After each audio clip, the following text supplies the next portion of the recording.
Hello everyone, welcome back to my channel. This is the second episode on the Power Automate series. Sorry that I haven't uploaded in the past month. I've just been quite busy.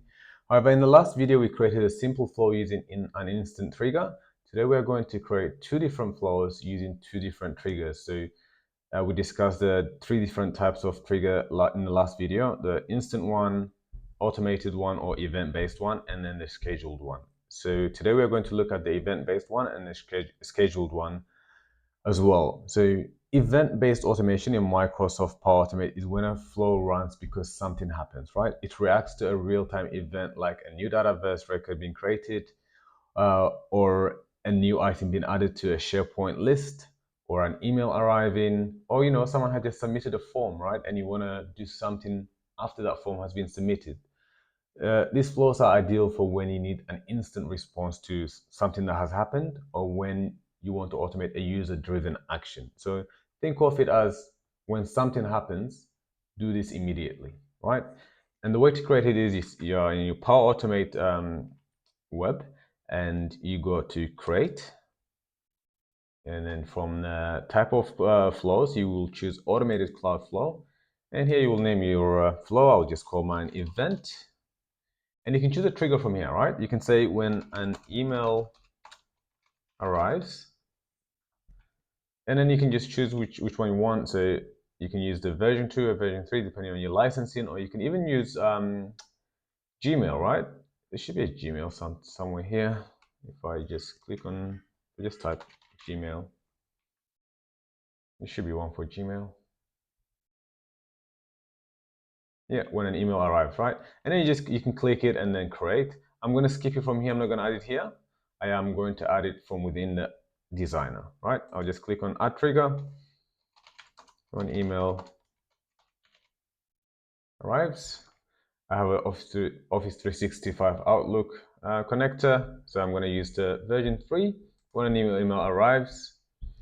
And in here is where you want to customize or specify when you want that flow to run, right? Do you want it to run if the email includes attachments? Do you want it to run if there is a different level of importance in the email? Maybe it could be low, it could be medium, or it could be normal. It's up to you, right? I'll just leave it as any. I don't really care about attachments. Or you can also run it. It depends on which folder the email is sent, right? It could be to your inbox, or it could be to your junk mail, or it could be to specific folders that you have in your email, right? Or it could be when a specific vendor or partner sends that email, you want it to only run when it is from a specific person. So you can do all the specifics here. I'm just going to keep it simple for the sake of the video, and then I'm going to go create an action. What do I want to do? I want to reply to the email, right? I want to reply, and I'm just going to say reply to an email. I'm going to use the V3. And here is very important, because when you're replying an email, what are you replying to? You are replying to that specific email that had arrived to your inbox. So what you want to do is you want to get the unique identifier of that email, and that's the message ID. So you'll click here, go to your dynamic values, and then you look for your message ID somewhere here. I can't see it, so what I'm going to do is I'm going to click on see more, and it should be somewhere here. The unique identifier of the message, so message ID, that's what you want, and you click on that. And here you can you can add your parameters. I'm just concerned with the body for now. That's where I'm going to put my reply, and I'll just say hi, I'm currently on leave, I will get back to you once I return. Very simple. And also what you can do here is I can type message, and then I will get the body of the message, so that when you send it back, the person that you're sending it to knows which email you're replying to, right? Because if you just sent it like that, they might not be sure to which email you're replying to. You want to be specific. So what you want to do is you want to get the body of the message, as you can see it here. If you can't see it here on your browser, just click on see more, and then it should be here, right? I'll click on this one. So basically this will bring whatever the body of the message is, and that you're replying to that. So that's all you need to do from here. I'll just save it. And then I am going to test it. Perfect. And I'll just say test. We haven't run this before, so I'm going to click on manually run and test it. So what I'm going to do now is I will go to my other email. I'm just going to go to this email of mine and I'll say new email and I'll send it to myself, right? I'll say to Musa Gabrai here. Subject can just be hello. And I can say, hi, we'll say, why have you not uploaded video on YouTube in the past month, right? It could be whatever, but I'm just doing this for the sake of the video and I'll send it. So now that I have sent an email to that email, I want that flow to run. So if I go to my browser here, I need this email to run. I need this flow to run. So if I look in here, has it arrived? Not yet. I'll just refresh to see it has arrived. Yeah, and it has arrived. So you can see at 4:13 p.m. It says, hi Musa, where have you not uploaded a video in YouTube in the past month? And if I go here now, it should have run. So my flow has run. When a new email arrives, replies the email. So now if I go to my other email, this is the reply, right? Hey, I'm currently on leave. I'll get back to you once I return. And you see that message, the body message that we had? It says, hi, I put the dynamic value in here. Hi, Musa, where have you not uploaded? I'm replying to that. So when I put message and I put the body of the message a dynamic value, this is what I was doing. So that the person that has sent me an email, they're able to see to which email I have responded to, right? So that's easy enough. So although this is a very simple flow, you understand the concept of event-based automation. Now that I am done with this one, and I no longer need this one, I can turn it off. I just click here. Yeah, it's done. And if I go back here, it's turned off, as you can see on the symbol. And if you want to delete it, you can delete it from here as well. You can just click here, delete the flow. If you no longer need it, you can also turn it off from there as well. Now for the scheduled automation. So it's basically when a flow runs at a specific time or on a recurring basis, right? It's a flow that runs daily, weekly, hourly, or every minute. It can be run to check conditions, to send out reports, or to monitor data.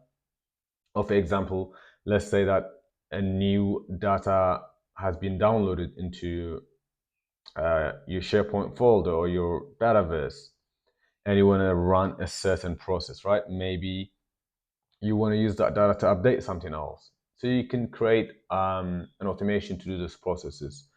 You're basically saying, at this time, I want you to do this. At 9 a.m. every morning, I want you to look into the employee database, go to the date of birth of every employee, and if their date of birth matches the date of today, send them an email wishing them a happy birthday, right? Something like that. Or you can say at 9 a.m. every week, go and refresh this data, maybe refresh Power BI every hour. So this is it runs on a recurring basis, on a schedule, on a specific time. And the way you create it is basically the same by going to create, and then you look at scheduled cloud flow, and then you can say, okay, this is a date that I want it to start. I want it to start after this time. So for example, we'll say at what's the time? It's 4:16, so we want it to start after 4:16.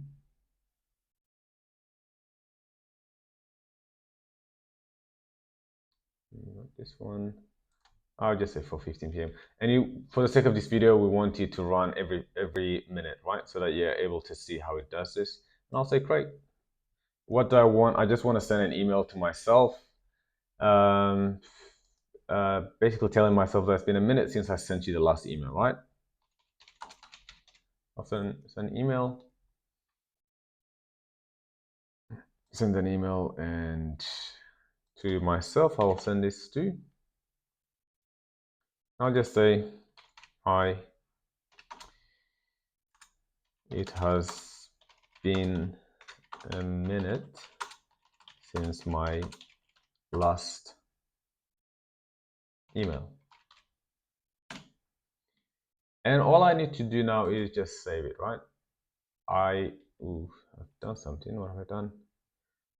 Subject is required. I didn't put a subject. I'll just say hello, right? Save it. And this one, you don't even need to test it. I mean, you can test it, but because I've already saved it, and it will actually we will test it as well. But you don't necessarily need to test it because this is a recurring. So it's based on time. Every minute this will run, right? So even if I don't click test the flow, it will do so. But I will just click it now at 4:18 is the time.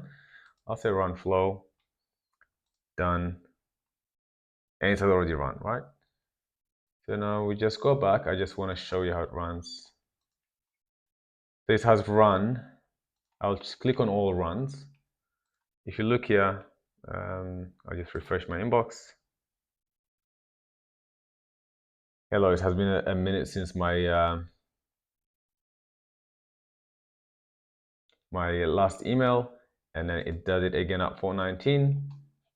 And then in here we are able to look at run history. So if I just refresh it, you will see how many times it has run. The first one was a test. After that, it was just the recurring flow. So 20 seconds ago, it sent one. Now, if you just wait for 40 seconds, it will send another one. You will see it come up. We will just wait a few seconds. But basically, this is how you create a scheduled flow. Obviously, this is a simple flow, but you get the idea of how to create it and what to do with it, because you can use this to do so many different complex processes. You can use it to refresh Power BI, to, let's say that you want to send a report to your manager, maybe every Wednesday, every Tuesday, every 2 hours. You can do so with this. And if I refresh this now, it should have sent another one.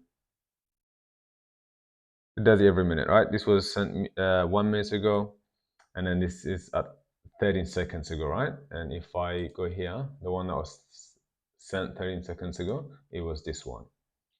Now I don't want it to keep sending, because this will run forever. If I leave it, it will run every minute for the entire time.